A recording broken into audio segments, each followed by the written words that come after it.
നമ്മൾ പറയാനായിട്ട് പോകുന്ന പ്രോബ്ലം ഇൻവെസ്റ്റ്മെന്റ് അക്കൗണ്ടിൽ വരാൻ ചാൻസ് ഉള്ള ഏറ്റവും വലിയ ഒരു പ്രോബ്ലമാണ്. ഇക്വിറ്റി ഷെയർസിന്റെ പ്രോബ്ലമാണ്. ഇപ്പോൾ നമ്മൾ അതിൻ്റെ അകത്ത് റൈറ്റ് ഇഷ്യൂ, ബോണസ് ഇഷ്യൂ, ഇങ്ങനെ എല്ലാ കാര്യങ്ങളും ഡീറ്റെയിൽഡ് ആയിട്ട് വരുന്ന വലിയ ഒരു പ്രോബ്ലമാണ് നമ്മൾ ചെയ്യാനായിട്ട് പോകുന്നത്. അപ്പോൾ ഈ പ്രോബ്ലം എസ്എ മോഡൽ ഒരു ക്വസ്റ്റ്യൻ ആണ്. എക്സാമിനൊക്കെ നമുക്ക് എസ്എ ആയിട്ട് എന്തായാലും നമ്മുടെ എക്സാമുകളിൽ ചോദിക്കുന്ന ഒരു ക്വസ്റ്റ്യൻ ആണ്. നമുക്ക് ക്വസ്റ്റ്യനിലേക്ക് പോകാം. Rajaram carried out the following transactions in the shares of bright limited. Rajaram താഴെ പറയുന്ന കുറെ ട്രാൻസാക്ഷൻസ് ബ്രൈറ്റ് ലിമിറ്റഡിന്റെ ഷെയർസിൽ താഴെ പറയുന്ന കുറെ ട്രാൻസാക്ഷൻസ് നടത്തിയിട്ടുണ്ട്. A, on 1st April 2005 he purchased 20,000 equity shares of ₹1 each, fully paid for ₹30,000. 1st April 2005 Rajaram 20,000 equity shares purchase ചെയ്തിട്ടുണ്ട്. ഒരെണ്ണത്തിന്റെ face value എന്ന് പറയുന്നത് ₹1. രാജാറാം അതിനുവേണ്ടി കൊടുത്തത് 30,000 രൂപയാണ്. അതായത് 20,000 ഇക്വിറ്റി ഷെയർസ് 30,000 രൂപ കൊടുത്താണ് രാജാറാം പർച്ചേസ് ചെയ്തത്. ശരിക്കും ഫേസ് വാല്യൂ എത്രയാണ്? 1 ആണ്. അപ്പൊ ഇവിടെ ഒരു പ്രത്യേകതയുള്ള എന്താന്ന് വെച്ച് കഴിഞ്ഞാൽ നമ്മൾ നോമിനൽ വാല്യൂ കോളത്തിൽ എഴുതുമ്പോൾ 20,000 ഇൻറ്റു 1 20,000 തന്നെ വരും. അപ്പോ ഷെയർസിന്റെ എണ്ണവും നോമിനൽ വാല്യൂവും ഇവിടെ 1 ആയിരിക്കും എന്നതാണ് ഏറ്റവും വലിയ പ്രത്യേകത. സെയിം ആയിരിക്കും, 1 ആയിരിക്കും എന്നല്ല, സെയിം ആയിരിക്കും എന്ന്. അപ്പോ നമുക്ക് അടുത്ത പോയിന്റ് നോക്കാം. On 15th May 2005 Rajaram sold 4,000 shares four ₹7,600. ഇനി മെയ് 15 രാജാറാം എന്ത് ചെയ്തു? ഈ 20,000 വാങ്ങി വെച്ചേക്കുന്നതിൽ നിന്ന് ഒരു 4,000 ഷെയർസ് വിറ്റു. അതിന് 7,600 രൂപയ്ക്കാണ് വിറ്റത്. ഇനി മൂന്നാമത്തെ പോയിന്റ് വളരെ ഇമ്പോർട്ടന്റ് ആയിട്ട് ഈ ക്വസ്റ്റ്യനിൽ വരുന്ന പോയിന്റ് ആണ്. At A meeting on 15th June 2005 the company decided. 15 ജൂണിന് കൂടിയ മീറ്റിംഗിൽ ബ്രൈറ്റ് ലിമിറ്റഡ് എന്ന് പറയുന്ന കമ്പനി കുറെ തീരുമാനങ്ങൾ എടുത്തു. ഒന്ന്, to make a bonus issue of 1 fully paid share for every 4 shares held on 1st June 2005. 1st June 2005 ഈ ഓരോരുത്തരുടെ കയ്യില്, ഓരോ ഷെയർ ഹോൾഡേഴ്സിന്റെ കയ്യില് എത്ര ഷെയർസ് ഉണ്ടോ അതിന്റെ ഓരോ 4 ഷെയറിനും ഈക്വൽ ആയിട്ട് ഓരോ ബോണസ് ഇഷ്യൂ നടത്തുക, ഓരോ ബോണസ് ഷെയർസ് ഇഷ്യൂ ചെയ്യുക. അതായിരുന്നു ഒരു തീരുമാനം. രണ്ടാമത്തെ തീരുമാനം, to give its members the right to apply for 1 share for every 5 shares held on 1st June 2005 at a price of ₹1.50 per share. അത്രയും നിർത്താം. നമുക്ക് അത്രയും അർത്ഥം പറഞ്ഞിട്ട് ബാക്കി പറയാം. നമുക്ക് മെമ്പേഴ്സിന് ഒരു റൈറ്റ് കൊടുക്കുക. അതെന്താ റൈറ്റ് ആണ്? Right to apply for 1 share. Right to apply for 1 share for every 5 shares held on 1st June 2005. 1st June 2005 ഇവരുടെ കയ്യിലെ ഷെയർ ഹോൾഡേഴ്സിന്റെ കയ്യിൽ എത്ര ഷെയർ ഉണ്ടോ അതിന്റെ ഓരോ 5 ഷെയറിനും തുല്യമായി ഓരോ ഷെയർ വാങ്ങുന്നതിനുള്ള റൈറ്റ് പ്രൊവൈഡ് ചെയ്തു. ഇനി ഒരെണ്ണത്തിന് എത്ര രൂപയായിരുന്നു ആ ഷെയറിന്? റൈറ്റ് ഷെയറിന് വില വരുന്നത് ₹1.50. അതായത് ചുമ്മാ കിട്ടുന്നതല്ല റൈറ്റ് ഷെയർസ്. നമ്മൾ ബോണസ് ഷെയർസിന് ഒരു പ്രത്യേകതയുണ്ട്. ബോണസ് ഷെയർസിന് നമ്മൾ എന്ത് ചെയ്യുന്നുണ്ട്? കോസ്റ്റ് കൊടുക്കേണ്ടി വരുന്നില്ല. നമുക്ക് കിട്ടാനുള്ള ബോണസ് എന്നുള്ളത് അവര് ഷെയറിന്റെ രൂപത്തിൽ തരുന്നതാണ്, കമ്പനി ഷെയറിന്റെ രൂപത്തിൽ തരുന്നതാണ്. പക്ഷെ അതേ ടൈമില് റൈറ്റ് ഷെയർസിന്റെ പ്രത്യേകത എന്താന്ന് വെച്ച് കഴിഞ്ഞാൽ റൈറ്റ് ഷെയർസ് നമുക്ക് ഒരിക്കലും കോസ്റ്റ് കൊടുക്കാതെ കിട്ടില്ല. പക്ഷെ നമുക്ക് എന്ത് ചെയ്യാനുള്ള ഓപ്ഷൻ ഉണ്ട്? നിലവിലുള്ള ഷെയർ ഹോൾഡേഴ്സിന് ഏറ്റവും ആദ്യം പർച്ചേസ് ചെയ്യാനുള്ള ഒരു ഓപ്ഷൻ ഉണ്ട്. അവർക്കത് വേണ്ടെങ്കിൽ മാത്രമാണ് എന്ത് ചെയ്യുള്ളൂ? പുറത്തേക്ക് കൊടുക്കുള്ളൂ. അപ്പൊ ₹1.50 റൈറ്റ് ഷെയർസ് എന്ത് ചെയ്യുന്നത്? ഓഫർ ചെയ്തിട്ടുള്ളത്. ഇനി ഓരോ സെന്റൻസ് ഇമ്പോർട്ടന്റ് ആയിട്ട് നോക്കണം. ഇങ്ങനെ വരുന്ന വലിയ ക്വസ്റ്റ്യൻസ്, റൈറ്റ് ഷെയർസും ബോണസ് ഷെയർസും ഉള്ള ക്വസ്റ്റ്യനിൽ ഓരോ സെന്റൻസിലും ഓരോ പോയിന്റുകൾ ഒളിച്ചിരിക്കുന്നുണ്ടാവും. നമുക്ക് ശ്രദ്ധിക്കാം. Of which 75 paise is payable on or before 15th July 2005. അതിന്റെ അകത്ത് 75 പൈസ, അതായത് പകുതി എന്നടയ്ക്കണം. 15 ജൂലൈയിലോ അതിനു മുൻപോ അടയ്ക്കണം. ദ ബാലൻസ്, ബാക്കി 75 പൈസ 15 സെപ്റ്റംബറിലോ അതിനു മുൻപോ അടയ്ക്കണം. അപ്പൊ രണ്ട് കാര്യം, റൈറ്റ് ഷെയർസും ഓണർ ഷെയർസ് ഇഷ്യൂ ചെയ്ത കാര്യം, അതിന്റെ എമൗണ്ട് എങ്ങനെയാ വരുന്നത്, അടയ്ക്കേണ്ടതെന്നുള്ള കാര്യമാണ് അവിടെ പറഞ്ഞത്. ഇനി the shares issued under 1 and 2 were not rank for dividend for the year ending 31st December 2005. പിന്നെ ഒരു കാര്യം പ്രത്യേകം പറഞ്ഞിട്ടുണ്ട്, അത് നമ്മുടെ മനസ്സിൽ ഇങ്ങനെ ഇരിക്കണം. എന്നിട്ട് ഡിവിഡൻഡ് കൊടുക്കുന്ന ഒരു ടൈം വരുമ്പോൾ ആ ഡിവിഡൻഡിന്റെ കൂടെ നമ്മൾ എടുക്കുന്ന ഷെയർസിന്റെ എണ്ണം വരുമ്പോൾ ഈ ഒരു കാര്യം നമ്മുടെ മനസ്സിലിരിക്കണം. എന്ത് കാര്യമാണ്? ബോണസ് ഷെയർസും റൈറ്റ് ഷെയർസിന്റെയും എണ്ണം നമ്മൾ ഡിവിഡൻഡ് കാൽക്കുലേറ്റ് ചെയ്യുമ്പോൾ ആ ഷെയർസിന് നമുക്ക് ഡിവിഡൻഡ് കിട്ടും, അത് വാങ്ങാനായിട്ട് ഇരിക്കരുത്, അത് നമ്മൾ കാൽക്കുലേഷനിൽ കാണിക്കരുത്. അത്രയും ഷെയർസിന് ഡിവിഡൻഡ് ഇഷ്യൂ ചെയ്യുന്നില്ല. അതിവിടെ പ്രത്യേകം അവർ ആ മീറ്റിംഗിൽ തന്നെ തീരുമാനം എടുത്തിട്ടുണ്ട്. അടുത്ത ഡി പോയിന്റ് പറഞ്ഞേക്കുന്നത്, Rajaram received his bonus shares and took up 20,000 shares under the right issue.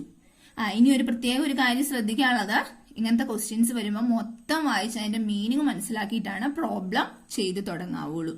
അല്ലെങ്കിൽ നമുക്ക് പറ്റുന്ന ഒരു അബദ്ധം, ഇവിടെ വെച്ച് നമ്മൾ ഇതുവരെയുള്ള പ്രോബ്ലംസ് ഒക്കെ ചെയ്ത് സ്റ്റെപ്പായിട്ട് പോയ പോലെ പോയാൽ പകുതി കാര്യം പറയുന്നത് ഇനി ബാക്കിയായിട്ടാണ്. ഇപ്പൊ അവിടെ പറഞ്ഞേക്ക് നോക്കുക, രാജാറാം എന്താ ചെയ്തേ, ബോണസ് ഷെയർസ് മൊത്തം രാജാറാം വാങ്ങിയെടുത്തു.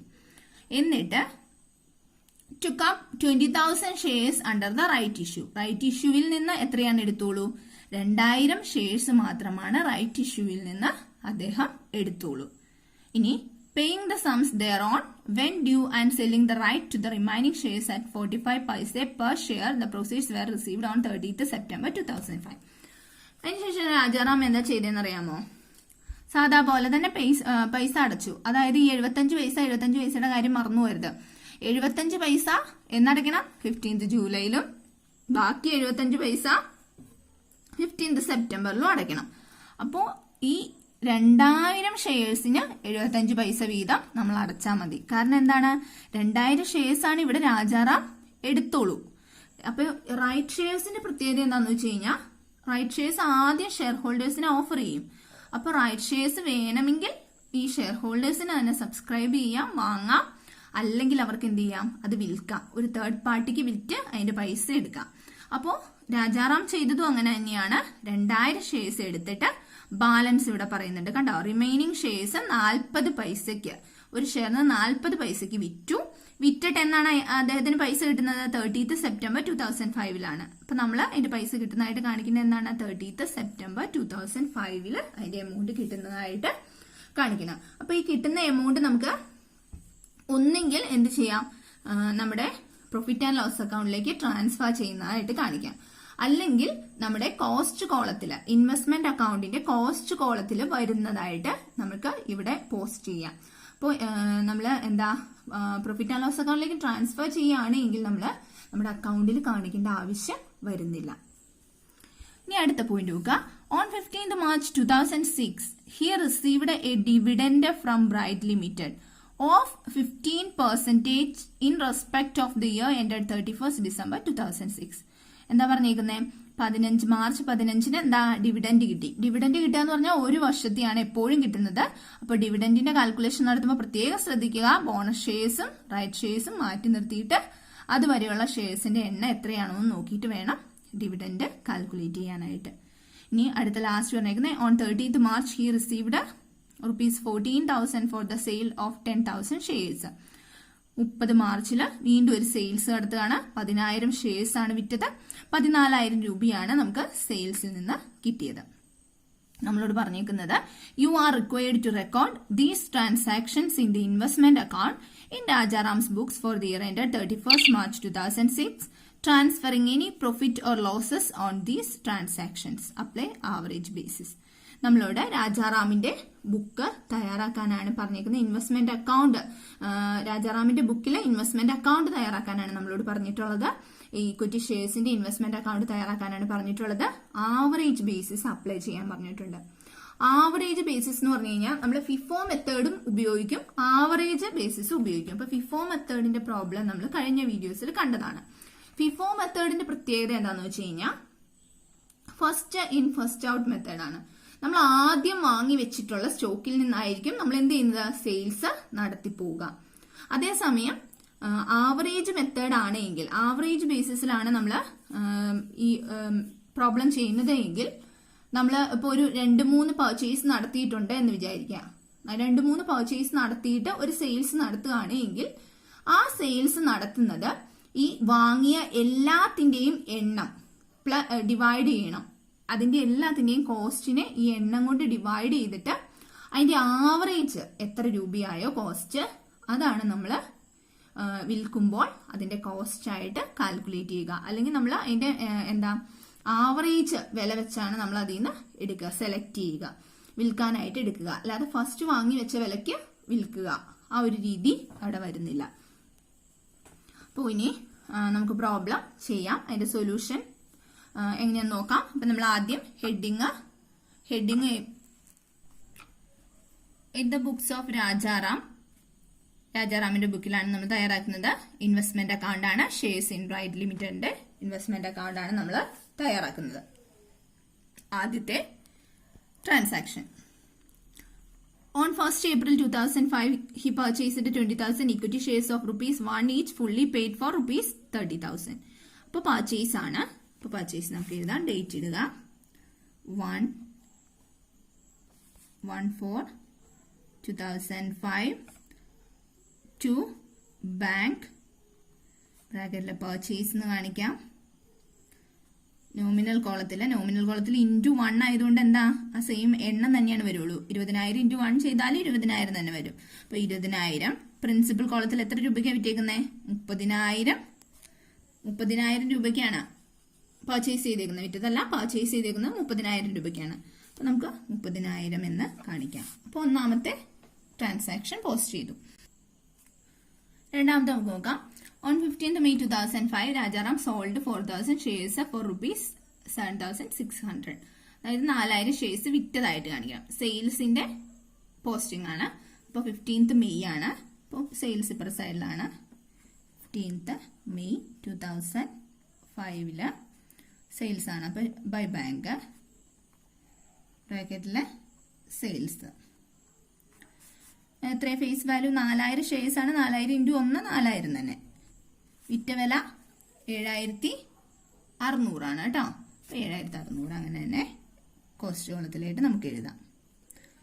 ഇനി നമ്മളൊരു സെയിൽസ് നടത്തി കഴിഞ്ഞ് കഴിഞ്ഞാൽ ആദ്യം നമ്മൾ പറഞ്ഞിട്ടുണ്ട്, വിട്ടുപോകാതെ ചെയ്യേണ്ട ഒരു കാര്യമാണെന്ന് പറഞ്ഞിട്ടുണ്ട്. നമ്മൾ സെയിൽസ് നടത്തി കഴിഞ്ഞാൽ ഉടനെ തന്നെ നമ്മൾ ചെയ്യേണ്ട ഒരു കാര്യമാണ് സെയിൽസിന്റെ പ്രോഫിറ്റ് ആണോ ലോസ് ആണോ എന്ന് കാൽക്കുലേറ്റ് ചെയ്യുക എന്നത്. അപ്പൊ നമുക്ക് വർക്കിംഗ് നോട്ടിൽ അതിന്റെ കാൽക്കുലേഷൻ കാണിക്കാം.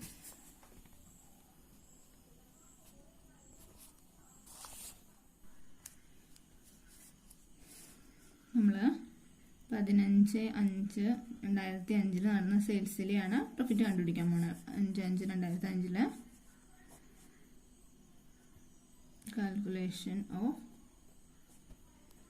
Profit or loss on sale, loss on sales. നമ്മൾ ആദ്യം സെയിൽ പ്രൊസീഡ്സ് എത്രയാണെന്ന് എഴുതാം.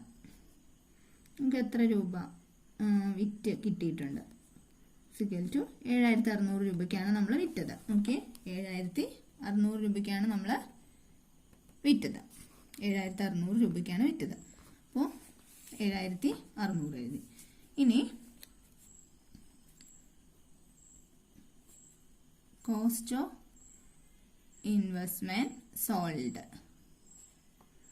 നമ്മൾ 4,000 എണ്ണാണ് വിറ്റത്. അപ്പൊ 4,000 എണ്ണത്തിന് എത്ര രൂപയ്ക്കാണ് നമ്മൾ വാങ്ങി വെച്ചേക്കുന്നത്. അപ്പൊ ഞാൻ എല്ലാ വീഡിയോസിലും പറഞ്ഞിട്ടുള്ള ഒരു കേസാണ്.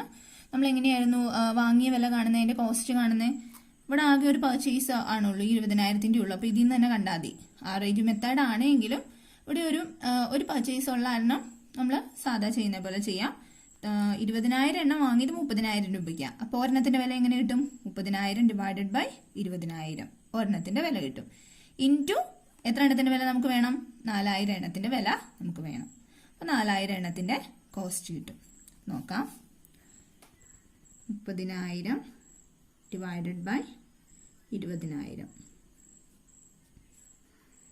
Into 4000 is equal to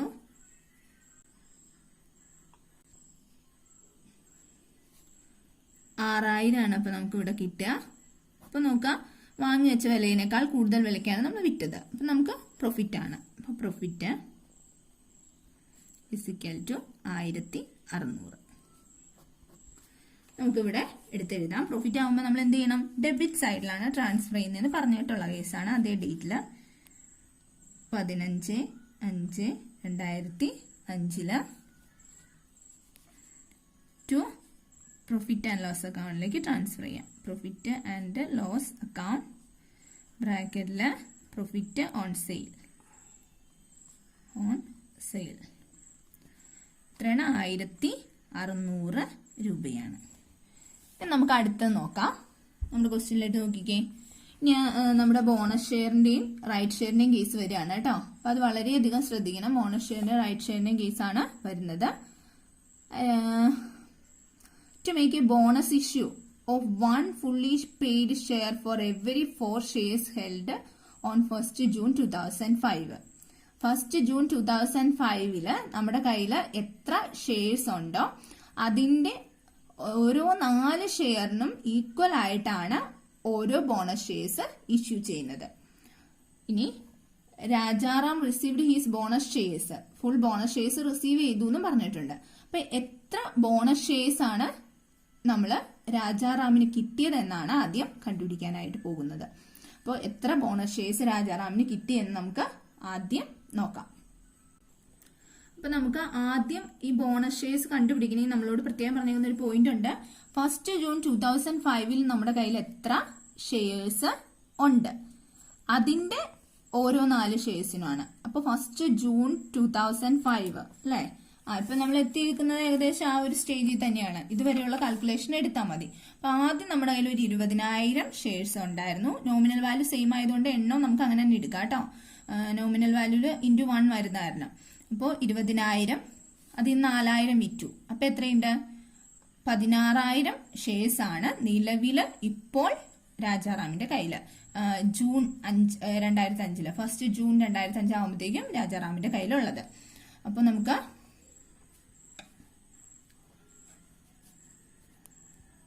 number of bonus shares ആണ് നമ്മൾ കാൽക്കുലേറ്റ് ചെയ്യാനായിട്ട് പോകുന്നത്. അപ്പൊ അതിനു മുമ്പ് എന്താ shares, number of shares on ഏത് ഡേറ്റിലാണ് പറഞ്ഞേക്കുന്നത്? 1st June 2005 എത്ര ഷെയർസ് ഉണ്ടെന്നാണ്. ഇസിക്കൽ ടു 20,000 ഉണ്ടായിരുന്നതിൽ നിന്ന് 4,000 പോയിട്ട് 16,000 ഷെയർസ് ആണ് ഉള്ളത്. അപ്പൊ ഇതിനകത്ത് ബോണസ് ഷെയർസ് കണ്ട്. അപ്പൊ number of bonus shares is equal to 16,000 divided by, നോക്കുക നമ്മുടെ കയ്യിൽ അന്നുള്ള ഓരോ ഷെയറിന്റെയും 4 ഷെയർ 4 ഷെയർസിന് ഓരോ ഫുള്ളി പെയ്ഡ് ബോണസ് ഷെയർസ് ആണ് ഓഫർ ചെയ്യുന്നത് കേട്ടോ. 4 ഷെയർസിന് ഓരോ ഫുള്ളി പെയ്ഡ് ബോണസ് ഷെയർസ് ആണ് ഓഫർ ചെയ്യുന്നത്. Divided by 4 × 1 equal to 4000 shares ആണ്, ബോണസ് ഷെയർസ് ആണ് രാജാറാമിന് കിട്ടുന്നത്. 4000 ബോണസ് ഷെയർസ് ആണ് രാജാറാമിന് കിട്ടുന്നത്. അപ്പൊ നമുക്ക് അതിന്റെ എൻട്രി എഴുതാം. നോക്കാം ഏത് ഡേറ്റ് ആയിരുന്നു? ഡേറ്റ് നോക്കാം.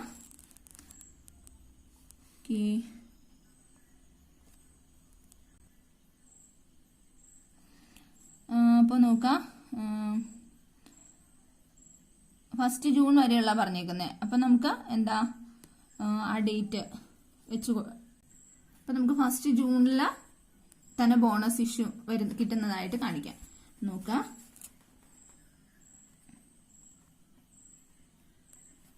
ടു ബോണസ് ഷെയർസ് അപ്പോൾ നോമിനൽ കോളത്തിലാണ് നമ്മൾ എഴുതുന്നത്. 4000 ഷെയർസ് ആണുള്ളത്. 4000 ഇൻറ്റു 1 4000 തന്നെയാണ് നോമിനൽ വാല്യൂ വരുന്നത്. ബോണസ് ഷെയർസിന്റെ പ്രത്യേകത എന്താണ്? പ്രിൻസിപ്പൽ അല്ലെങ്കിൽ കോസ്റ്റ് കോളത്തിൽ നമ്മളൊന്നും എഴുതുന്നില്ല. കാരണം നമ്മൾ പൈസ കൊടുത്ത് വാങ്ങുന്ന ഷെയർസ് അല്ല ഇത്.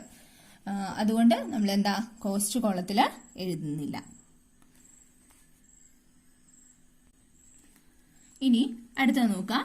നമ്മൾ റൈറ്റ് ഷെയർസിന്റെ കേസാണ്. To give its members the right to apply for 1 share for every 5 shares held on 1st June 2005 at a price of ₹1.50 per share. അതായത് റൈറ്റ് ഷെയർസ് ഇഷ്യൂ ചെയ്യുന്നത് എങ്ങനെയാണെന്നാണ്. അതും എന്ത് തന്നെയാ പറഞ്ഞേക്കുന്നത്? 1st June 2005 എത്ര ഷെയർസ് ഉണ്ടോ അതിന്റെ ഓരോ 5 ഷെയറിനും ഈക്വൽ ആയിട്ട് ഓരോ ഷെയർ വാങ്ങാനുള്ള റൈറ്റ് ആണ് കൊടുക്കുന്നത്. അപ്പൊ നമുക്ക് ആദ്യം എത്ര റൈറ്റ് ഷെയർസ് കമ്പനി രാജാറാമിന് ഓഫർ ചെയ്തു എന്ന് നോക്കാം.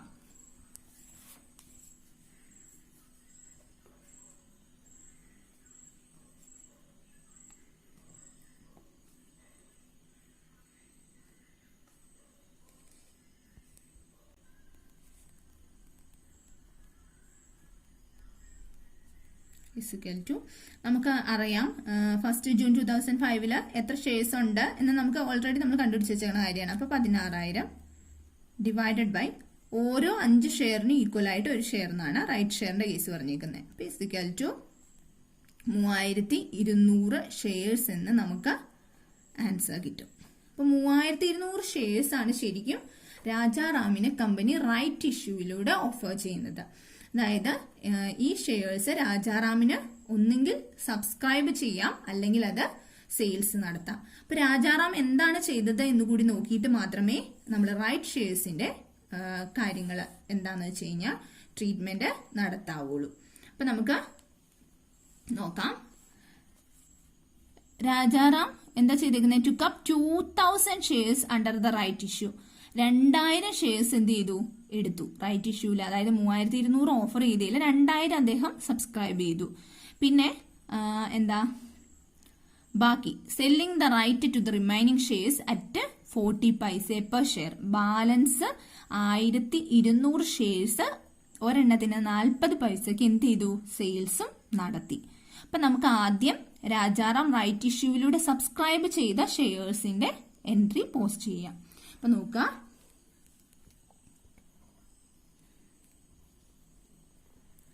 number of right shares subscribed. എത്രയാ ഷെയർസ് സബ്സ്ക്രൈബ് ചെയ്ത്? 2000 ആണ് നമ്മുടെ ക്വസ്റ്റ്യനിൽ കൃത്യമായിട്ട് പറയുന്നുണ്ട്. 2000 ഷെയർസ് ആണ് രാജാറാം വാങ്ങിയത്. അപ്പൊ 2000 ഷെയർസ് രാജാറാം എന്ത് ചെയ്തു? പർച്ചേസ് ചെയ്തു. ഇനി നമ്മളോട് ഒരു കാര്യം പറയുന്നത് വീണ്ടും ശ്രദ്ധിക്കുക. 2000 വാങ്ങി, ഓക്കെ, നമ്മൾ അത് കണ്ടുപിടിച്ചു. ഇനി ഇവിടെ നോക്കിക്കേ, ക്വസ്റ്റ്യനിൽ ഓൾറെഡി പറയുന്നുണ്ട് ₹1.50 ഒരു ഷെയറിന്. ഇനി അത് ഒന്നിച്ചല്ല എന്ത് ചെയ്യുന്നത്? പേ ചെയ്യുന്നത് ഒന്നിച്ചല്ല. 75 പൈസ എന്ന് കൊടുക്കണം 15 ജൂലൈയിലും ബാക്കി 75 പൈസ 15 സെപ്റ്റംബറിനുമാണ് കൊടുക്കേണ്ടത്. അപ്പൊ നമ്മൾ രണ്ടായിട്ട് ഈ ₹1.50 2 തവണയായിട്ടാണ് കൊടുക്കേണ്ടത്. അപ്പൊ ആ 2 തവണയായിട്ട് കൊടുക്കുന്ന എമൗണ്ട് നമുക്ക് ഈ വർക്കിംഗ് നോട്ടിൽ ഒന്ന് എഴുതി വെക്കാം. നോക്കാം, amount paid on 15th July 2005 is equal to 2000 shares ആണുള്ളത്. ഒരെണ്ണത്തിന് എത്രയാണ്? 75 പൈസ വീതമാണ് കൊടുക്കേണ്ടത്. is equal to 1500 ആണ് വരുന്നത്. അടുത്ത ബാക്കി എമൗണ്ട് എന്നാ കൊടുക്കേണ്ടത്? സെപ്റ്റംബറിലാണ് കൊടുക്കേണ്ടത്. എമൗണ്ട് പെയ്ഡ് ഓൺ 15 സെപ്റ്റംബറിൽ 2005 is equal to same amount തന്നെ, വ്യത്യാസമില്ല, കാരണം പകുതി വീതമാണ് കൊടുക്കുന്നത്. ഇനി ചിലപ്പോൾ ചില ക്വസ്റ്റ്യനിൽ 2 എമൗണ്ട് ആയിരിക്കും. ആദ്യം 25 പൈസ ആയിരിക്കും. അപ്പോൾ അതിന്റെ എമൗണ്ട് എങ്ങനെയാണെന്ന് നോക്കിയിട്ടാണ് നമ്മൾ പിന്നെ ചെയ്യേണ്ടത്. സെയിം എമൗണ്ട് തന്നെയാണ്. ഇനി ഇതെങ്ങനെ നമ്മുടെ ഇതിലേക്ക് അക്കൗണ്ടിലേക്ക് പോസ്റ്റ് ചെയ്യാൻ നോക്കാം. ഇപ്പൊ നമ്മൾ ആദ്യത്തെ ഡേറ്റ് 15/7/2005 നമ്മുടെ ആദ്യത്തെ ഡേറ്റ്. റൈറ്റ് ഷെയർസ് നമ്മൾ പോസ്റ്റ് ചെയ്യുമ്പോൾ ടു ബാങ്ക് എന്ന് തന്നെയാണ് പോസ്റ്റ് ചെയ്യുന്നത്. ടു ബാങ്ക് ബ്രാക്കറ്റിൽ നമ്മൾ റൈറ്റ് ഷെയർസ് ആണ് കാണിച്ചേക്കുക. Right shares to bank right shares എത്രയാണ് 2000 എണ്ണാണ് അദ്ദേഹം വാങ്ങിയത് അല്ലെ. അപ്പൊ 2000 എണ്ണത്തിന് 1 രൂപ വീതം നോമിനൽ വാല്യൂ വരുമ്പോ എന്താ അത് തന്നെ സെയിം. ഇവിടെ 1 രൂപയായതുകൊണ്ട് നമ്മൾ പ്രത്യേകം നോമിനൽ വാല്യൂ നോക്കേണ്ട എണ്ണം തന്നെ എഴുതാം. 2000 എണ്ണാണ് വാങ്ങിയത്. ഇനി ഈ 15-ാം തീയതി എത്ര രൂപയാണ് കൊടുത്തത്? എമൗണ്ട് പെയ്ഡ് ഓൺ 15/7/2005 നമ്മൾ കണ്ടുപിടിച്ചു 1500 ആണ്. ബാക്കി എപ്പോഴാണ് കൊടുക്കണ്ടേ? 15/9 കൊടുക്കുന്നതായിട്ട് കാണിക്കണം കേട്ടോ. അപ്പൊ നോക്കുക 1500 ഇവിടെ എഴുതി. ഇനി അടുത്ത ഡേറ്റ് 15/9/2005 ടു ബാങ്ക് ബ്രാക്കറ്റില് റൈറ്റ് ഇഷ്യൂ റൈറ്റ് ഷെയർസ്. അപ്പോ ഇനി എഴുതുമ്പോൾ നമ്മൾ ഈ 2000 ഇവിടെ എഴുതേണ്ട ആവശ്യമുണ്ടോ നോമിനൽ കോളത്തില്? ഇല്ല. കാരണം എന്താ? ഈ സെയിം 2000 ഷെയർസിന്റെ തന്നെയാണ് നമ്മൾ എന്ത് എഴുതുന്നത്? 1500 രൂപ ഈ മാസം കൊടുത്തതായിട്ട് കാണിക്കുന്നത്. അപ്പോൾ നമ്മൾ ഈ 2000 ഷെയർസ് എണ്ണ ഒരു തവണ എഴുതി പിന്നെ എഴുതി കഴിഞ്ഞ് കഴിഞ്ഞാൽ 4000 റൈറ്റ് ഷെയർ കിട്ടിയെന്നായി പോവില്ലേ? അപ്പൊ 2000 റൈറ്റ് ഷെയറാണ് നമുക്ക് ശരിക്കും കിട്ടിയിട്ടുള്ളൂ, നമ്മൾ ഫസ്റ്റ് വാങ്ങിയിട്ടുള്ളൂ. അപ്പൊ നമ്മൾ ആ 2000 എണ്ണത്തിന്റെ കാണിച്ചാൽ മതി. അപ്പോൾ നോക്കി ഇവിടെ വീണ്ടും എഴുതുമ്പോൾ അത് റിപ്പീറ്റ് ഷെയർസിന്റെ എണ്ണം കൂടിപ്പോവും. അപ്പോൾ ഒരു തവണ ഷെയറിന്റെ എണ്ണം എഴുതിയാൽ മതി, പൈസ 2 ആയിട്ട് കൊടുക്കുന്നു എന്നുള്ളൂ. സെയിം ഈ ഷെയറിന്റെ തന്നെ പൈസയാണ് നമ്മൾ 2 തവണയായിട്ട് കൊടുത്തത്. ഇനി നമ്മളോട് പറഞ്ഞിട്ടുണ്ട് ഈ ബോണസ് ഷെയർസ് റൈറ്റ് ഷെയർസിന് നമ്മൾ ഇത്രയും ചെയ്ത് കഴിയുമ്പോൾ ശ്രദ്ധിക്കേണ്ട കാര്യം, റൈറ്റ് ഷെയർസ് മൊത്തം സബ്സ്ക്രൈബ് ചെയ്തിട്ടില്ല. 3200 എണ്ണം ഉള്ളതിൽ 2000 എണ്ണാണ് ഈ രാജാറാം വാങ്ങിയിട്ടുള്ളൂ. അപ്പൊ ബാലൻസിന് ഒരു സെയിൽസ് അവിടെ നടന്നിട്ടുണ്ട്. അത് വിട്ടുപോകരുത്, അപ്പൊ തന്നെ അത് എഴുതേണ്ട കാര്യമാണ്.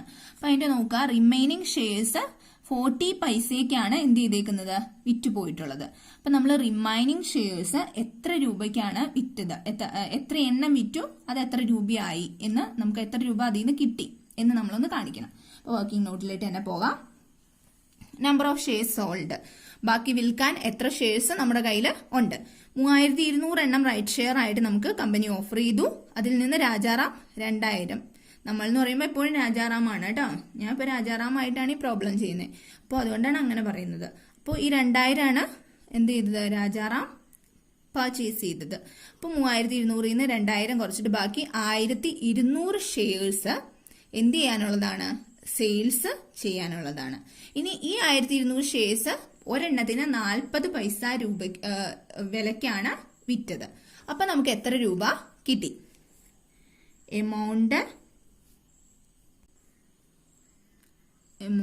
റിസീവ്ഡ്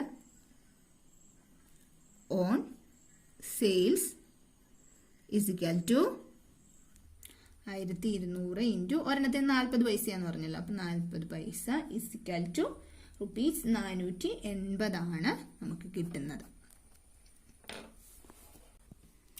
അപ്പൊ നമ്മള് 2 രീതിയിൽ ഈ കിട്ടുന്ന സെയിൽസ് പ്രൊസീഡ്സിനെ ട്രീറ്റ് ചെയ്യാന്ന് പറഞ്ഞിട്ടുണ്ട്. ഒന്ന്, നമുക്ക് പ്രോഫിറ്റ് ആൻഡ് ലോസ് അക്കൗണ്ടിലേക്ക് ട്രാൻസ്ഫർ ചെയ്യാം. അങ്ങനെയാവുമ്പോൾ നമ്മൾ അത് ഇവിടെ കാണിക്കേണ്ട ആവശ്യമില്ല, നമ്മുടെ അക്കൗണ്ടിൽ അതിന്റെ എഫക്റ്റ് വരില്ല. അല്ല എങ്കിൽ ഈ 480 രൂപ നമ്മുടെ കോസ്റ്റ് കോളത്തിലായിട്ട് ക്രെഡിറ്റ് ചെയ്യാം. അപ്പൊ നമ്മൾ ഈ പ്രോബ്ലത്തില് ഇത് കോസ്റ്റ് കോളത്തിലായിട്ട് ക്രെഡിറ്റ് ചെയ്യുന്നതായിട്ടാണ് കാണിച്ചിട്ടുള്ളത്. അപ്പൊ നോക്കാം,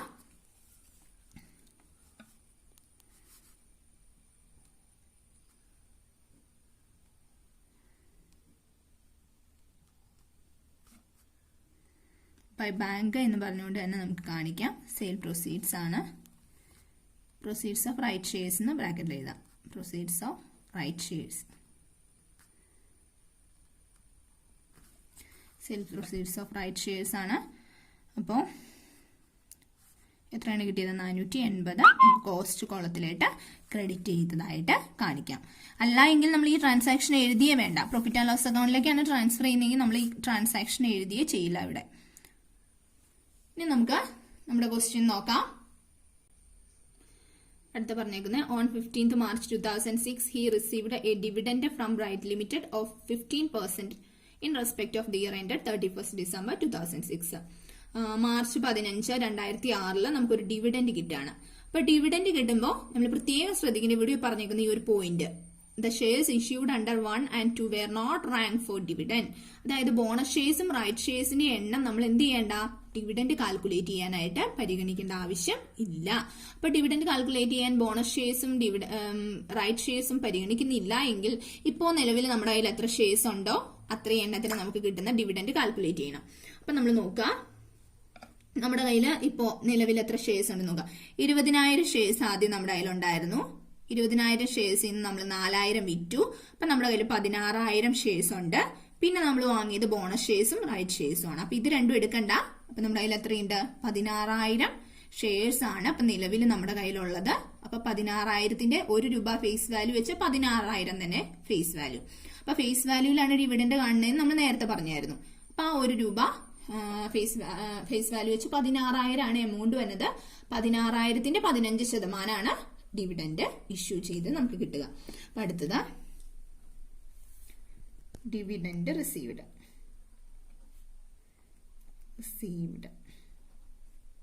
is equal to 16,000 into 15% ആണ്.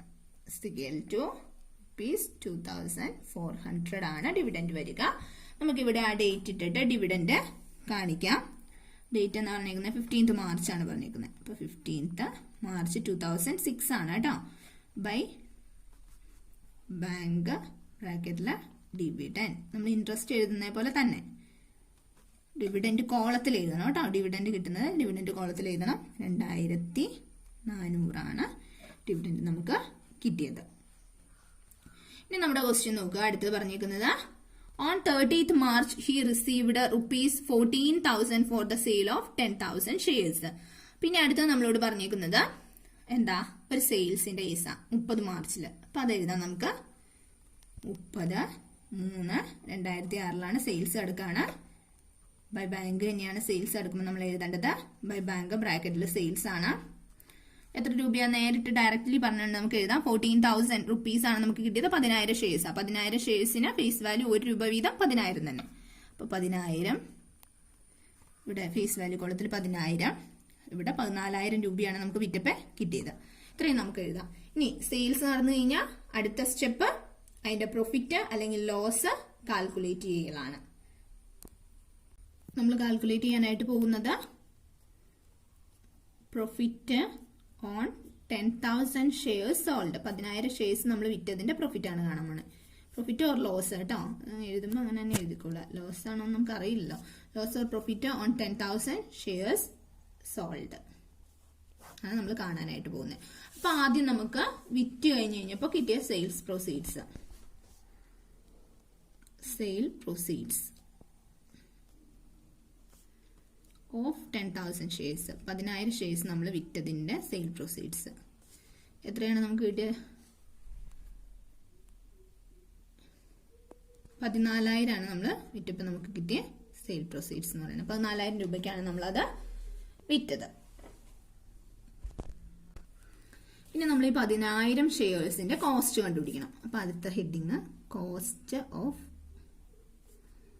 10,000 ഷെയർസ്. എത്ര രൂപയ്ക്കാണ് ഈ 10,000 ഷെയർസ് നമ്മൾ വാങ്ങി വെച്ചതെന്ന് നമ്മൾ കണ്ടുപിടിക്കണം. അപ്പൊ ഇവിടെ ശ്രദ്ധിക്കേണ്ടത് ആവറേജ് മെത്തേഡ് ആണ് നമ്മളിവിടെ യൂസ് ചെയ്യുന്നത്.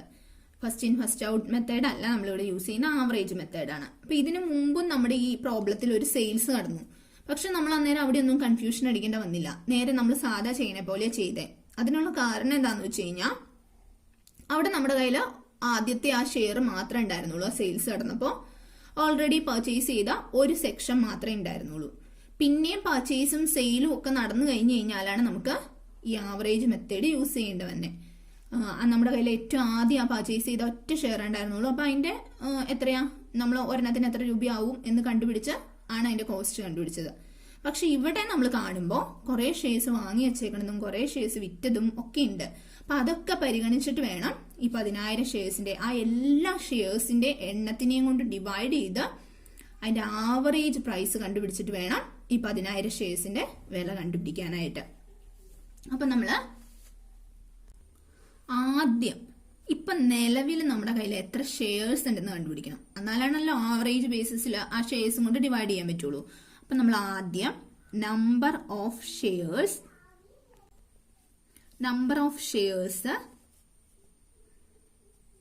നമ്മുടെ കയ്യിലുള്ളത് കേട്ടോ. അപ്പൊ നമ്മുടെ കയ്യിലുള്ള നമ്പർ ഓഫ് ഷെയർസ് ആണ് നമ്മൾ കണ്ടുപിടിക്കുന്നത്. അതെങ്ങനെയാ? ഏറ്റവും ആദ്യം നമ്മുടെ പ്രോബ്ലത്തിലേക്ക് നോക്കണം. ഏറ്റവും ആദ്യം നമ്മുടെ കയ്യിൽ 20,000 രൂപയുടെ 20,000 ഷെയർസ്, ഇവിടെ എണ്ണ നോക്കിയാൽ 1 രൂപ ആയതുകൊണ്ട് 20,000 ഷെയർസ് ഉണ്ടായിരുന്നു. അതിൽ നിന്ന് നമ്മൾ 4000 വിറ്റു. പിന്നെ നമ്മൾ ഒരു 4000 ബോണസ് ഷെയർസ് കിട്ടി. അപ്പൊ നമ്മൾ ഷെയർസിന്റെ എണ്ണം എടുക്കുമ്പോ ഉണ്ടല്ലോ, ബോണസ് ഷെയർസ് നമ്മൾ പൈസ കൊടുത്ത് വാങ്ങിയതൊന്നും അല്ല. പക്ഷെ എന്ത് ചെയ്യണം, ബോണസ് ഷെയർസ് എടുക്കണം. എല്ലാവർക്കും വിട്ടു പോകുന്ന ഒരു കേസാണ്. നമ്മൾ ബോണസ് ഷെയർസിന് ക്യാഷ് കൊടുത്തതല്ലോ എന്ന് ഓർത്തുകൊണ്ട് ബോണസ് ഷെയർസ് എടുക്കില്ല. പക്ഷെ ആവറേജ് മെത്തേഡിൽ നമ്മൾ പ്രോബ്ലം ചെയ്യുമ്പോൾ നമുക്ക് ബോണസ് ഷെയർസ് എടുക്കാതിരിക്കാൻ പറ്റില്ല. അപ്പൊ നമ്മൾ ബോണസ് ഷെയർസ് എന്ത് ചെയ്യും, എടുക്കും. അപ്പൊ ബോണസ് ഷെയർസ് എടുക്കണം, റൈറ്റ് ഷെയർസും എടുക്കണം. പിന്നെ ഈ 10,000-ന്റെയാണ് നമ്മളിപ്പോ പ്രോഫിറ്റ് കണ്ടുപിടിച്ചുകൊണ്ടിരിക്കേണ്ടത് അല്ലേ. അപ്പൊ അത് നമ്മൾ എടുക്കേണ്ട ആവശ്യമില്ല. അപ്പൊ നമുക്ക് ഇത്രയും വെച്ചാണ് എണ്ണം കണ്ടുപിടിക്കേണ്ടത്. അപ്പോ നമ്മൾ പറഞ്ഞ പോലെ തന്നെ ആദ്യത്തെ 20,000 മൈനസ് 4,000 എണ്ണം വിറ്റു. പിന്നെ നമുക്ക് കിട്ടിയ ബോണസ് ഷെയർ 2,000.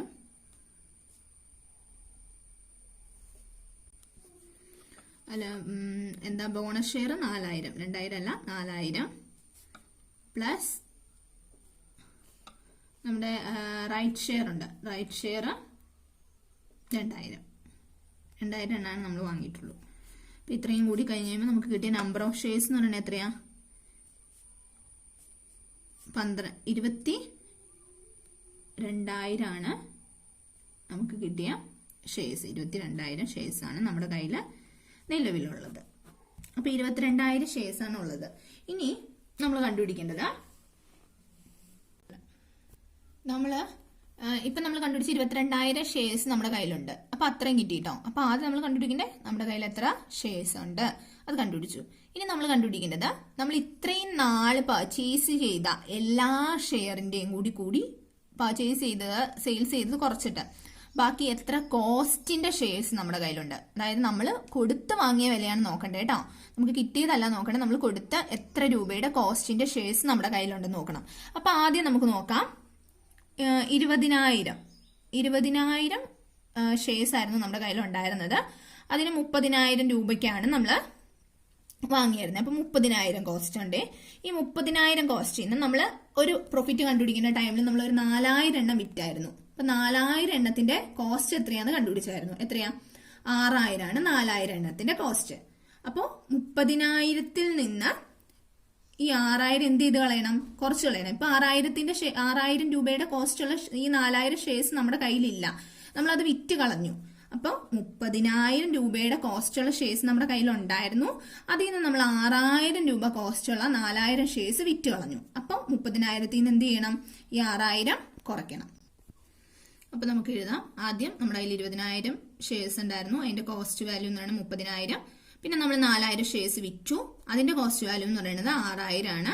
അത് നമ്മൾ കുറച്ച് 24,000 രൂപയുടെ, അതായത് ഇപ്പൊ 20,000-ൽ നിന്ന് 4,000 പോയിട്ട് 16,000 ഷെയർസിന്റെ വാല്യൂ നമുക്ക് കിട്ടി 24,000.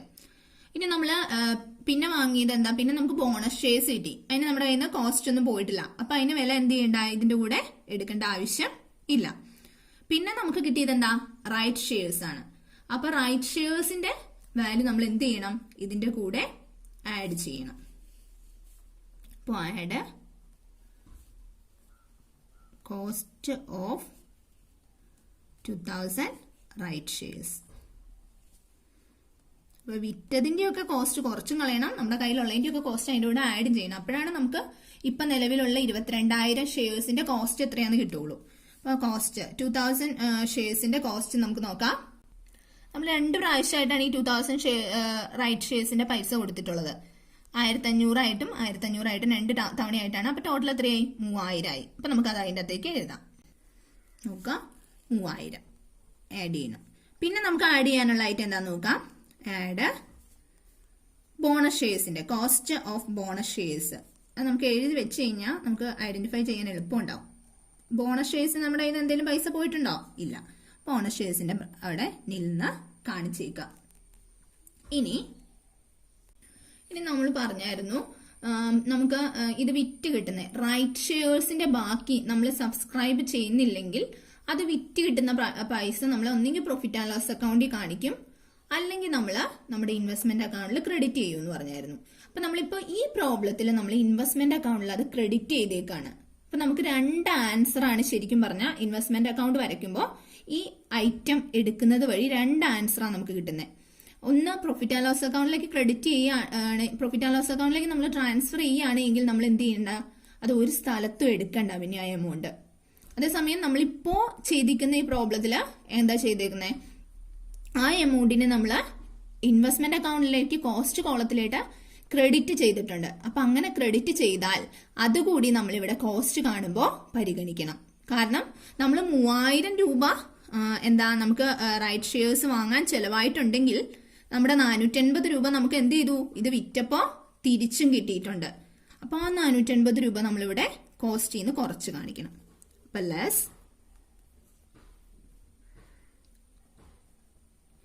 Amount received from sale of right 480 രൂപ നമ്മളിവിടെ കുറച്ച് കാണിക്കണം. നമുക്കത് കുറച്ച് കാണിക്കുമ്പോൾ കിട്ടുന്ന ആൻസർ എന്ന് പറയുന്നത് 26,520 ആണ്. ഈ കിട്ടിയ ആൻസർ ആണ് നമ്മുടെ ഇപ്പോൾ നിലവിലുള്ള 22,000, ഇവിടെ എഴുതിയ 0 കൂടിപ്പോയായിരുന്നു, 22,000 ഷെയർസിന്റെ കോസ്റ്റ് എന്ന് പറയുന്നത്. അതായത് 22,000 ഷെയർസ് ഇപ്പൊ നമ്മുടെ കയ്യിലുണ്ട്, അതിന് ഇത്രയും കോസ്റ്റ് നമുക്ക് ആവറേജ് ബേസിസിൽ നോക്കുമ്പോൾ എല്ലാ കോസ്റ്റും കൂടെ നമ്മൾ പരിഗണിച്ച് ചെയ്യുമ്പോൾ നമുക്ക് ഇത്രയും ചെലവായിട്ടുണ്ട്, കോസ്റ്റ് ആയിട്ടുണ്ട്. ഇനി നമുക്ക് വേണ്ടത് എത്ര എണ്ണത്തിന്റെയാണ് കോസ്റ്റ്? ഇവിടെ നമ്മൾ സെയിൽ പ്രൊസീഡ്സ് എഴുതിയേക്കുന്നത് എത്ര എണ്ണത്തിന്റെയാ? 10,000 എണ്ണത്തിന്റെയാണ് എഴുതിയേക്കുന്നത്. വിറ്റത് 10,000 എണ്ണമാണ്. അപ്പൊ 10,000 എണ്ണത്തിന് ഈ ആവറേജ് ബേസിൽ എത്ര കോസ്റ്റ് ആയെന്നാണ് നമുക്ക് വേണ്ടത്. അപ്പൊ cost of 10,000 shares, cost of 10,000 shares നമ്മൾ എങ്ങനെയാ സാധാരണ കാണുന്നത്? 22,000 വില നമുക്കറിയാം, 26,520. അപ്പൊ ഡിവൈഡഡ് ബൈ 22,000 ഒരെണ്ണത്തിന്റെ വില കിട്ടി. നമ്മൾ സാധാ ചെയ്യുന്ന പോലെ തന്നെ ഇൻറ്റു 10,000 എണ്ണത്തിന്റെ കോസ്റ്റ്. അപ്പൊ നമുക്ക് കിട്ടുന്നത് 12,055 രൂപയാണ് നമുക്ക് കിട്ടുന്നത്. അപ്പൊ നമ്മുടെ കയ്യിൽ സെയിൽ പ്രൊസീഡ്സ് ഉണ്ട്, കോസ്റ്റ് ഉണ്ട്. നോക്കുക, വിറ്റ വിലയാണ് കൂടുതൽ, 14,000 ആണ് കൂടുതൽ. നമ്മൾ ഇതിന് മൊത്തം നമുക്ക് ചെലവായേക്കുന്ന കോസ്റ്റ് ആവറേജ് ബേസിസിൽ നോക്കുമ്പോൾ ഇത്രയും രൂപയാണ് വന്നിട്ടുള്ളൂ. അപ്പോൾ നമുക്ക് പ്രോഫിറ്റ് ആണ്, നമുക്ക് കാൽക്കുലേറ്റ് ചെയ്യാം. പ്രോഫിറ്റ് ഓൺ 10,000 ഷെയർസ് 1,945 രൂപയാണ് കിട്ടുന്നത്. ഇപ്പൊ നമ്മള് ഈ 480 രൂപ പ്രോഫിറ്റ് ആൻഡ് ലോസ് അക്കൗണ്ടിലേക്കായിരുന്നു മാറ്റിയെന്ന് വിചാരിക്കാം. അതായത് ഇൻവെസ്റ്റ്മെന്റ് അക്കൗണ്ടിൽ ക്രെഡിറ്റ് ഒന്നും ചെയ്യുന്നില്ല എന്ന് വിചാരിക്കാം. അങ്ങനെ ചെയ്യുന്നില്ല എങ്കിൽ ഇവിടെ എമൗണ്ട്, ഈ കിട്ടുന്ന ആൻസർ കുറച്ച് വ്യത്യാസം വരും. ഈ പ്രോഫിറ്റ് നമുക്ക് കുറച്ച് വ്യത്യാസം വരും. എങ്ങനെ വ്യത്യാസം വരുന്നതെന്ന് വെച്ച് കഴിഞ്ഞാൽ, ഇപ്പൊ നമ്മൾ ആ കണ്ട സ്റ്റേജ് തൊട്ട് നോക്കുക, 27,000 രൂപ നമുക്ക് കിട്ടുന്നവരെ കണ്ടു. 27,000 നിന്ന് നമ്മൾ ഇവിടെ 480 രൂപ കുറയ്ക്കുന്നില്ല. അപ്പൊ 22,000 ഷെയർസിന്റെ പ്രൈസ് എത്ര വരെ കിട്ടി? നമുക്ക് 27,000 വരെ കിട്ടി. അപ്പോ പ്രോഫിറ്റ് ആൻഡ് ലോസ് അക്കൗണ്ടിലേക്ക് മാറ്റിയേക്കുന്നതാണ് എങ്കിൽ ആ 480 എന്ത് ചെയ്യണ്ട, ഈ പ്രോബ്ലത്തിൽ എടുക്കണ്ട. അപ്പൊ 27,000 എന്ന് നമുക്ക് ആൻസർ കിട്ടിക്കഴിഞ്ഞാൽ 27,000 ഡിവൈഡഡ് ബൈ 22,000 ഇൻറ്റു 10,000 ഷെയർസിന്റെ വില നമുക്ക് കിട്ടും. അപ്പൊ 10,000 ഷെയർസിന്റെ വില വരുമ്പോൾ വ്യത്യാസമുണ്ട്, 12,273 എന്നാണ് നമുക്ക് കിട്ടുന്നത്. അപ്പോൾ അത് ബാലൻസ് ചെയ്ത് കഴിയുമ്പോൾ ആ 480 രൂപയുടെ വ്യത്യാസം ഈ പ്രോഫിറ്റിൽ നമുക്ക് കാണാനായിട്ട് സാധിക്കും. 1,727 രൂപയാണ് ഇവിടെ പ്രോഫിറ്റ് ഓൺ സെയിൽ വരുന്നത്. അപ്പൊ നമുക്ക് മൊത്തം ആൻസർ അങ്ങനെ കുറച്ച്, ഇനി ബാലൻസ് ചെയ്യുമ്പോൾ അതുപോലെ തന്നെ കുറച്ച് ആൻസർ വ്യത്യാസം വരാനായിട്ട് ചാൻസ് ഉണ്ട്. അത് തെറ്റല്ല, 2 മെത്തേഡിൽ നമുക്ക് ചെയ്യാവുന്നത് കൊണ്ടാണ് അങ്ങനെ ആൻസർ വരുന്നത്. നമുക്കിനി ഇത് ബാലൻസ് ചെയ്യേണ്ട ഒരു ഇതും കൂടെയാണുള്ളൂ. അപ്പൊ നമ്മൾ ബാലൻസ് ചെയ്യുമ്പോൾ നമുക്ക് ആദ്യം നോമിനൽ വാല്യൂ കോളം ബാലൻസ് ചെയ്യാം. ഇപ്പൊ നോമിനൽ വാല്യൂ കോളം നമ്മൾ ബാലൻസ് ചെയ്യുമ്പോൾ ഇവിടെ 20,000, 4,000, 2,000, അപ്പൊ ടോട്ടൽ വരുന്നത് 26,000. ഇവിടെ 10,000, 4,000 വിറ്റേക്കുന്നതാണ്. അപ്പൊ by balance 31/3/2006 by balance carry down വരുന്നത് 26,000 നിന്ന് 14,000 പോയി കഴിഞ്ഞ് കഴിഞ്ഞാൽ നമുക്ക് ബാലൻസ് വരുന്നത് 12,000 ആണ് നമുക്ക് ബാലൻസ് വരുന്നത്. 12,000 ഷെയർസ് നമ്മുടെ കയ്യിൽ ഇപ്പോൾ ഉണ്ട്. 12,000 ഫേസ് വാല്യൂ ഉള്ളതെന്നും പറയാം, കാരണം 1 രൂപയാണ് ഫേസ് വാല്യൂ അതുകൊണ്ട്. അപ്പൊ 12,000 ഷെയർസ് നമ്മുടെ കയ്യിൽ ഇപ്പോൾ ഉണ്ട്. ഇനി കോസ്റ്റ് വാല്യൂ എങ്ങനെ കണ്ടുപിടിക്കാം? കോസ്റ്റ് വാല്യൂ കണ്ടുപിടിക്കുന്നത് എങ്ങനെയാണെന്നാണ് പറയാൻ പോകുന്നത്. നമ്മൾ ആവറേജ് ബേസിസിൽ ചെയ്യുമ്പോൾ അതിന്റെ ബാലൻസും അങ്ങനെ തന്നെ ആവറേജ് ബേസിസിൽ ചെയ്യണം. അപ്പൊ നമ്മൾ ശ്രദ്ധിക്കേണ്ട ഒരു കാര്യം ഇവിടെ നോക്കാം, 22,000 ഷെയർസ് ആണ് നമ്മളതിൽ ഷെയർസ് ഉണ്ടായിരുന്ന ടൈമിൽ നമ്മുടെ അതിന്റെ കോസ്റ്റ് വാല്യൂ നമ്മൾ കണ്ടുപിടിച്ചു. 26,520 ആണ് അതിന്റെ കോസ്റ്റ് വാല്യൂ നമ്മൾ കണ്ടുപിടിച്ചു. അപ്പൊ അത് വെച്ച് നമുക്ക് ഇവിടെ ചെയ്യാം. 12,000 ഷെയർസിന്റെ കോസ്റ്റ് വാല്യൂ ആണ്. ഷെയർസിൻ cost value of 12,000 shares is equal to എത്രയായിരുന്നു നമ്മൾ 22,000 കണ്ടുപിടിച്ച് 26,520 ആണ് നമ്മൾ കണ്ടുപിടിച്ചത്, ഡിവൈഡഡ് ബൈ 22,000. അപ്പോൾ ഒരെണ്ണത്തിന്റെ കോസ്റ്റ് കിട്ടി ഇൻറ്റു 12,000. 12,000 എത്ര കോസ്റ്റ് ആവുമെന്ന് നമുക്ക് കണ്ടുപിടിക്കാം. ഇസ് ഇക്വൽ ടു 14,465 രൂപയാണ് അതിന്റെ കോസ്റ്റ് വരിക. അപ്പൊ നമുക്ക് ഇത് ഓൾട്ടർനേറ്റീവ് മെത്തേഡ് ഉണ്ടെന്ന് പറഞ്ഞല്ലോ. അപ്പൊ നമ്മൾ നോക്കുക, ഓൾട്ടർനേറ്റീവ് മെത്തേഡ് വെച്ചാണ് ചെയ്യുന്നത് എങ്കിൽ നമ്മളിവിടെ 12,000 ഷെയർസിന്റെ കോസ്റ്റ് കാണുന്നത് എങ്ങനെയാന്ന് വെച്ച് കഴിഞ്ഞാൽ, നമുക്ക് ആദ്യം ഇവിടെ കിട്ടുന്ന എമൗണ്ട് ഉണ്ടല്ലോ, 27,000 ആയിരുന്നു കിട്ടിയത്. അപ്പൊ 27,480 കുറയ്ക്കാതെയുള്ള എമൗണ്ട്, 27,000 ഡിവൈഡഡ് ബൈ 22,000 നമുക്ക് ഒരെണ്ണത്തിന്റെ കോസ്റ്റ് കിട്ടി, ഇൻറ്റു 12,000 എണ്ണത്തിന്റെ കോസ്റ്റ് കിട്ടി. അപ്പൊ 14,727. അവിടെ കുറച്ച് വ്യത്യാസം കാണിക്കും, ആ ബാലൻസിലും കുറച്ച് വ്യത്യാസം കാണിക്കും. നമ്മളിപ്പോ 480 രൂപ എടുത്തിട്ടുള്ള രീതിയാണ് ചെയ്യുന്നത്. അപ്പൊ നമുക്കിവിടെ കാണിക്കാം 14,465 എന്ന് കാണിക്കാം. ഇനി നമുക്ക് എന്താ പ്രിൻസിപ്പൽ കോളം നമുക്ക് എന്ത് ചെയ്താൽ മതി, ടോട്ടൽ ചെയ്തിട്ടാൽ മതി. നമ്മൾ ഒരു കാര്യം വിട്ടുപോയായിരുന്നു, ഞാൻ വർക്കിംഗ് നോട്ടിൽ ഞാൻ ചെയ്തിരുന്നു. നമ്മൾ ആ പ്രൊഫിറ്റ് കാൽക്കുലേറ്റ് ചെയ്തത്, ഈ 10,000 ഷെയർസ് സെയിൽസ് നടത്തിയപ്പോഴുള്ള പ്രൊഫിറ്റ് നമ്മൾ കാൽക്കുലേറ്റ് ചെയ്തത് നമ്മുടെ അക്കൗണ്ടിലേക്ക് എഴുതാൻ വിട്ടുപോയായിരുന്നു. അതൊന്ന് എഴുതി വെച്ചേക്കാം കേട്ടോ.